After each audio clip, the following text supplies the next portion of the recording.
Hello दोस्तों, कैसे आप लोग। आप सभी को फिर से नमस्कार एस के यादव सर की क्लास में। आइए आज हम लोग जो एनालिसिस करेंगे वो साइंस अर्थात विज्ञान सीरीज ए का।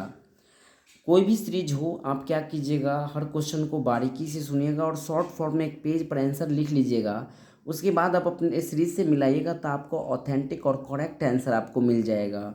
सबसे पहले हम लोग क्वेश्चन की शुरुआत करेंगे। पहला क्वेश्चन आपको क्या कह रहा है, थोड़ा बारीकी से सुनिएगा। क्वेश्चन कह रहा है कि किरणों के समूह को क्या कहते हैं, तो किरणों के समूह को हम लोग किरण पुंज कहते हैं। ऑप्शन बी सही है। प्रकाश की किरणों की गमन करती किस रेखा में, तो आपको सीधी रेखा में गमन करती है। इसका आंसर आपका सी सही है कि प्रकाश की किरण सीधी रेखा में गमन करती है। अवतल दर्पण को किस दर्पण के नाम से जानते हैं, तो अवतल दर्पण को अभिसारी दर्पण के नाम से जानते हैं। ऑप्शन आपका बी करेक्ट होगा। कार का जो हेडलाइट है, वो हेडलाइट का जो है वो कौन सी दर्पण लगे रहती है हेडलाइट में, तो अवतल दर्पण लगा रहता है। ये ऑप्शन आपका बी करेक्ट होगा। अवतल दर्पण की फोकस दूरी कैसी होती है, तो अवतल दर्पण की फोकस दूरी ऋणात्मक होती है। करेक्ट आंसर आपका बी होगा। किस दर्पण में हमेशा छोटा प्रतिबिंब बनता है, तो याद रखिएगा उत्तल दर्पण में हमेशा आपको छोटा प्रतिबिंब बनता है। ऑप्शन सी करेक्ट है। वहीं 7 नंबर क्वेश्चन कह रहा है कि वायु में प्रकाश की चाल निर्वात की अपेक्षा कैसी होती है, तो वायु में प्रकाश की चाल निर्वात की अपेक्षा कम होती है। प्रकाश द्वारा प्रदर्शित कौन सी घटना तारों को टिमटिमाने के लिए प्रदर्शित करती है, तो तारा टिमटिमाता है अपवर्तन के कारण। आपका आंसर डी सही है। लेंस में फोकस और पावर के बीच क्या रिलेशन है, तो फोकस और पावर का दोनों का गुणनफल 1 होता है। करेक्ट आंसर आपका बी सही होगा। कैमरा का कौन सा ऐसा पार्ट है जो आंखों के जैसा व्यवहार करता है, तो वो फिल्म पार्ट ऐसा है जो आंख के जैसा व्यवहार करता है। ऑप्शन सी सही है। वहीं 11 नंबर क्वेश्चन कह रहा है एक स्वस्थ नेत्र में नियरेस्ट पॉइंट और डिस्टेंस पॉइंट अर्थात निकट बिंदु और दूर बिंदु क्या होता है, तो निकट बिंदु की दूरी आपको 25 सेंटीमीटर होगी और दूर बिंदु की दूरी आपका इन्फिनिटी होगी अर्थात अनंत। करेक्ट आंसर आपका सी है। चंद्रमा पर खड़े अंतरिक्ष यात्री को आकाश कैसा दिखता है, तो याद रखिएगा काला दिखता है। ऑप्शन आपका सी सही है। नेत्र की समंजन क्षमता कम हो जाने पर कौन सी बीमारी होती है, तो दूरदृष्टि दोष होता है। करेक्ट आंसर आपका ए सही है।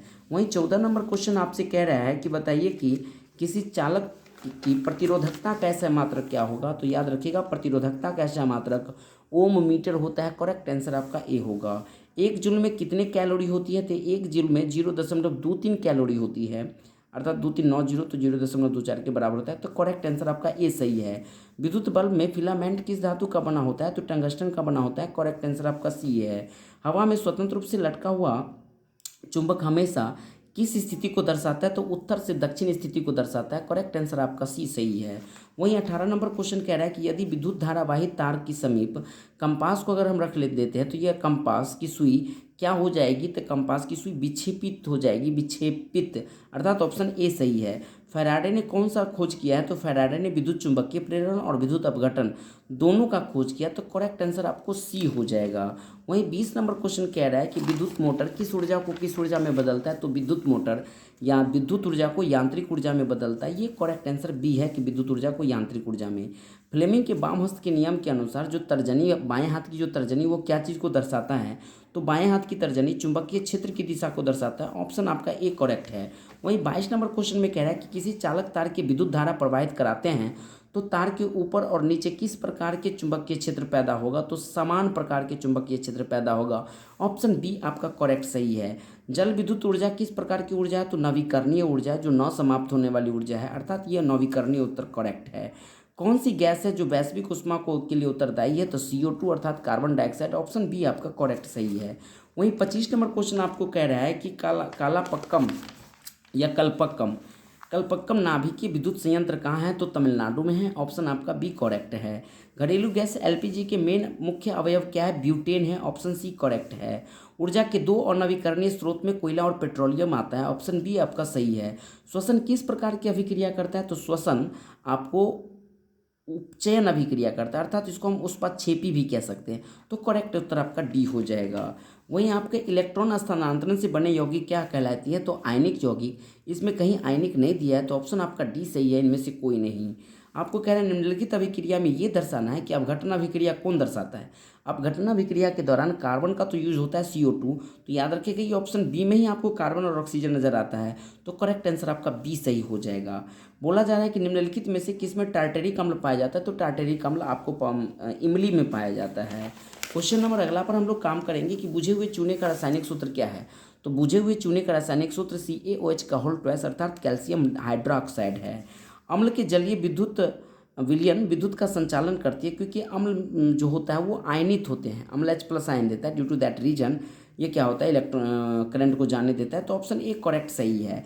निम्नलिखित में से कौन गंधीय सूचक नहीं है, तो वैनिल और लौंग का तेल ये गंधीय सूचक है, बट शकरकंद जो है ये गंधीय सूचक नहीं है। ऑप्शन आपका सी करेक्ट हो जाएगा। 35 नंबर क्वेश्चन कह रहा है चींटी के डंक में कौन सा एसिड पाया जाता है, तो मेथेनोइक अम्ल पाया जाता है चींटी के डंक में, ये मेथेनोइक उत्तर आपका सी करेक्ट हो जाएगा। निम्नलिखित में किसको जल में डुबा करके रखते हैं, तो याद रखिएगा जल में डुबा करके पोटेशियम को भी रखते हैं, लेकिन यहाँ श्वेत फास्फोरस है ऑप्शन में। करेक्ट आंसर आपका ए हो जाएगा, श्वेत फास्फोरस। अगला क्वेश्चन है अयस्कों में जो उपस्थित अशुद्धि होती है उसे हम गैंग या मैट्रिक्स कहते हैं, तो गैंग अधात्री कहते हैं इसकी हिंदी में, और इंग्लिश में गैंग या मैट्रिक्स कहते हैं। तो ये ऑप्शन आपका बी करेक्ट हो जाएगा। निम्नलिखित में ऐसा कौन सा धातु है जिसे हम चाकू से काट सकते हैं, तो सोडियम और लिथियम। और इसका करेक्ट आंसर आपका सोडियम, इसमें लिथियम नहीं दिया है। करेक्ट आंसर ये है जिसको हम चाकू से काट सकते हैं। सोने जो है किसके साथ मिलकर के आपको आभूषण बनाता है, तो सोना हालांकि कॉपर और चांदी दोनों से मिलकर बनाता है, लेकिन आपका करेक्ट आंसर आपको एजी लेना पड़ेगा, क्योंकि सोने में हम थोड़ी सी चांदी मिलाते हैं ताकि सोना की चमक बढ़ जाए। तो इसका करेक्ट उत्तर आपका डी हो जाएगा। सिलिकॉन क्या है, सिलिकॉन आपको उपधातु है, डी करेक्ट आंसर होगा। ब्यूटेन में कितने समावयवी आइसोमरेज में होते हैं, तो ब्यूटेन में कुल मिलाकर के 4 अवयवी भी होते हैं।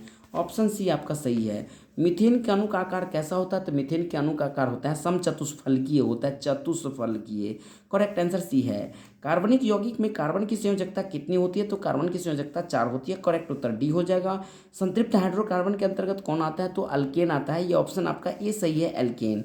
वहीं एथिलीन का IUPAC नाम क्या है, एथिलीन का IUPAC नाम एथीन है, इनको याद रखिएगा, एथीन है एथिलीन का IUPAC नाम। ऑप्शन आपका सी करेक्ट है। अगला क्वेश्चन कह रहा है कि मेंडेलीव के आवर्त सारणी में एक क्या कमी थी, तो मेंडेलीव साहब ने अपने अंदर एक कमी रख लिया था पेटी में कि वो हाइड्रोजन के लिए स्थान सही से फिक्स नहीं कर पाया था। ऑप्शन आपका करेक्ट सी हो जाएगा। अष्टक सिद्धांत किसने दिया, तो अष्टक सिद्धांत देने का कार्य न्यूलैंड ने किया। करेक्ट उत्तर आपका बी हो जाएगा। निम्नलिखित में कौन सा यौगिक है जो सबसे अधिक क्षारीय है, तो सबसे अधिक क्षारीय में NO2 आ जाएगा। ऑप्शन आपका डी करेक्ट हो जाएगा। मैग्नीशियम किस ग्रुप में आता है, किस आवर्त सारणी के कौन सी समूह में आता है, तो मैग्नीशियम आपको समूह नंबर 2 में आता है। करेक्ट उत्तर आपका सी हो जाएगा। आवर्त सारणी में कितने आवर्त होते हैं, तो आवर्त सारणी में 7 आवर्त होते हैं, ये आपका उत्तर डी करेक्ट है। निम्नलिखित में कौन जल संचयन की प्राचीन विधि नहीं है, तो जल संचयन की प्राचीन विधि इनमें से थोड़ा देखना पड़ेगा। ये इस क्वेश्चन को हम लोग थोड़ा सा अभी अंडरलाइन करके रखते हैं, शॉर्ट में डाल देंगे, शॉर्ट वीडियो में, संज्ञान में नहीं है अभी। हाँ, टीडी बांध निर्माण का क्या उद्देश्य था, तो टीडी बांध निर्माण का मेन उद्देश्य था बिजली उत्पादन करना, जल आपूर्ति करना और भूमि सिंचाई करना, अर्थात सभी काम था। ये डी उत्तर आपका करेक्ट हो जाएगा। अपशिष्ट प्रबंधन की नई अवधारणा क्या है, तो 3R हम लोग पढ़े हैं। 3R में क्या है, रीयूज है, रिसाइकिल है और रिड्यूज है, यानी सभी कहा जाए तो इसमें ऑल हो जाएगा। डी उत्तर आपका करेक्ट हो जाता है, इनमें से सभी। निम्नलिखित में नवीकरणीय संसाधन के अंतर्गत कौन आता है, तो वन आता है नवीकरणीय संसाधन के अंतर्गत। कोयला और पेट्रोलियम तो अनवीकरणीय, ये नवीकरणीय हो जाएगा। निम्नलिखित में से कौन बायोगैस का मुख्य घटक है, तो बायोगैस का मुख्य घटक आपका मीथेन है। करेक्ट उत्तर आपका डी हो जाएगा। पेप्टिक अल्सर से क्या होता है, जब लंबे समय तक आप भूखे रहते तो ये पेप्टिक अल्सर एक बीमारी है जो हो जाता है, याद रखिएगा। तो ये ऑप्शन आपका सी होगा, लंबे समय तक भूखे रहना। पीत का रिसाव कहाँ से होता है, तो पीत स्त्रावित होती है यकृत से, लीवर से होता है। तो करेक्ट उत्तर आपका बी होगा। क्षुद्रांश में स्थित रसांकुर का क्या काम है, क्षुद्रांश में स्थित रसांकुर का काम है अवशोषण की सतही क्षेत्रफल को क्या करता है, ये घटा देता है। इन चीज़ों को याद रखिएगा। ऑप्शन आपका बी सही हो जाएगा। अगला क्वेश्चन कह रहा है कि मुख्य गुहा का पिछला भाग क्या है, तो मुख्य गुहा का पिछला भाग है ग्रासनी, और उत्तर आपका बी है। बाहरी वातावरण से कोशिकाओं में से ऑक्सीजन का स्थानांतरण और कार्बन डाइऑक्साइड को हटाना, ये दोनों प्रोसेस क्या कहलाता है, श्वासोच्छ्वास कहलाता है, श्वासोच्छ्वास। उत्तर ए सही है। प्रकाश संश्लेषण में ऑक्सीजन कहाँ से प्राप्त होता है, तो ऑक्सीजन अगर लिया जाए मूल स्रोत वो आपका वाटर हो जाएगा, जल। करेक्ट उत्तर आपका सी है। अगला क्वेश्चन कह रहा है निम्नलिखित में से किसी कोशिका का ऊर्जा मुद्रा के रूप में जाना जाता है, तो एनर्जी मुद्रा के रूप में आपको ATP के रूप में जाना जाता है। ATP करेक्ट आंसर आपका ए हो जाएगा। पादपों में जाइलम का क्या काम है, जल का वहन करना। डी उत्तर हो जाएगा, जल का वहन करना। प्लाज्मा के अलावा ब्लड में क्या क्या पाए जाते हैं, तो प्लाज्मा के अलावा WBC, RBC और रक्त पट्टिकाणु, ये तीनों पाया जाता है। उत्तर आपका डी करेक्ट हो जाएगा, ऑल। अगला क्वेश्चन पूछा जा रहा है कि दोहरा परिसंचरण किस में नहीं होता है, किस जीव में नहीं होता है, तो दोहरा परिसंचरण आपको मछली में नहीं होता है। उत्तर आपका बी हो जाएगा। यूरिया ब्लड में कहाँ से प्रवेश कराती है? तो यूरिया ब्लड में प्रवेश करती है तो लीवर से, यकृत से। उत्तर आपका सी हो जाएगा। ग्लूकोज के पुनर्शोषण कहाँ होता है? तो ग्लूकोज का पुनर्शोषण पीसीटी में होता है, पीसीटी में। उत्तर आपका ए करेक्ट है। विभिन्न क्रियाओं के फलस्वरूप बने हानिकारक पदार्थों को शरीर से बाहर निकालने की प्रोसेस को क्या कहते हैं? यानी शरीर के सभी अपशिष्ट पदार्थ जो जहाँ से निकलता है वो सभी आपको उत्सर्जन तंत्र कहलाता है। उत्तर आपका सी करेक्ट होगा। अगला क्वेश्चन है, मेरुरज्जु के आघात होने से क्या हो सकता है? मेरुरज्जु के आघात होने से लकवा हो सकता है। डी उत्तर आपका करेक्ट है। मनुष्य के शरीर की सबसे बड़ी ग्रंथि को हम लोग लीवर यानी यकृत कहते हैं। उत्तर आपका बी करेक्ट है। पादप हार्मोन क्या कहलाता है? पादप हार्मोन को हम फाइटो हार्मोन के नाम से भी जानते हैं। उत्तर आपका बी करेक्ट होगा। वहीं 72 नंबर क्वेश्चन कह रहा है कि पत्तियों द्वारा जो कायिकी प्रवर्धन होता है उनको हम क्या कहते हैं? पत्तियों द्वारा होने वाली कायिकी प्रवर्धन को हम लोग ब्रायोफाइलम कहते हैं, ब्रायोफाइलम। उत्तर आपका डी करेक्ट है। किशोरावस्था में होने वाले परिवर्तन को हम लोग प्यूबर्टी कहते हैं, प्यूबर्टी। उत्तर आपका सी सही है। कह रहे हैं अगला क्वेश्चन, निम्नलिखित में कौन परिवार नियोजन से संबंधित है? तो परिवार नियोजन से आपको डायफ्राम, कंडोम और कॉपर्टी ये तीनों आ जाता है। इनमें से सभी डी उत्तर आपका करेक्ट है। 77 क्वेश्चन कहता है कि एटिविज्म क्या है? एटिविज्म का अर्थ हुआ कि संताति का मतलब हो गया संतान में जनकों के जो गुण होता है वो प्रवेश करता है, उसे हम एटिमिज्म कहते हैं। उत्तर आपका ए सही हो जाएगा। किसी जीव की जीनी संरचना क्या कहलाती है? जीनी संरचना को हम लोग जीनोटाइप कहते हैं। उत्तर आपका बी करेक्ट हो जाएगा। प्राकृतिक चयनवाद का सिद्धांत किसने दिया था? तो प्राकृतिक चयनवाद का सिद्धांत देने का काम डार्विन ने किया था। डार्विनवाद के भी नाम से उसको हम जानते हैं। अगला क्वेश्चन है, जैव आवर्धन प्रदर्शित करने वाला रसायन क्या है? जैव आवर्धन करने वाला रसायन कौन है? डीडीटी है। प्राथमिक उपभोक्ता क्या कहलाता है? तो प्राथमिक उपभोक्ता आपको शाकाहारी होता है। उत्तर आपका डी सही है। सीएफसी का व्यापक उपभोग होता है। सीएफसी का व्यापक उपभोग हम लोग रेफ्रिजरेटर, जेट इंजन और एयर कंडीशन तीनों में होता है, अर्थात इनमें से सभी हो जाएगा जहाँ से शीतलक चीज निकलता है। ठीक है, ये था आपका टोटल आपका 80 क्वेश्चन। और अगला वीडियो आपको जो हम मैथिली का बचा हुआ है उनको आपको डाल देंगे काम करके। फर्स्ट दिन हम नहीं डाल पाए थे, आप जब एग्ज़ाम दे करके आना तो आप लोग मिला लेना।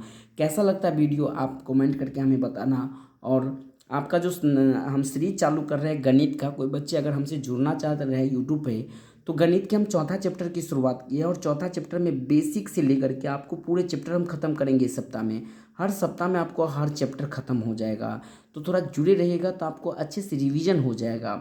तो आपको ऐसा फीलिंग करना है कि हम लोग किसी संस्थान से जुड़े और वहाँ पढ़ रहे हैं, उसके ऊपर काम करना पड़ेगा। चलिए, तब तक के लिए सबको good day, take care, all the best. धन्यवाद। जय हिंद, जय भारत।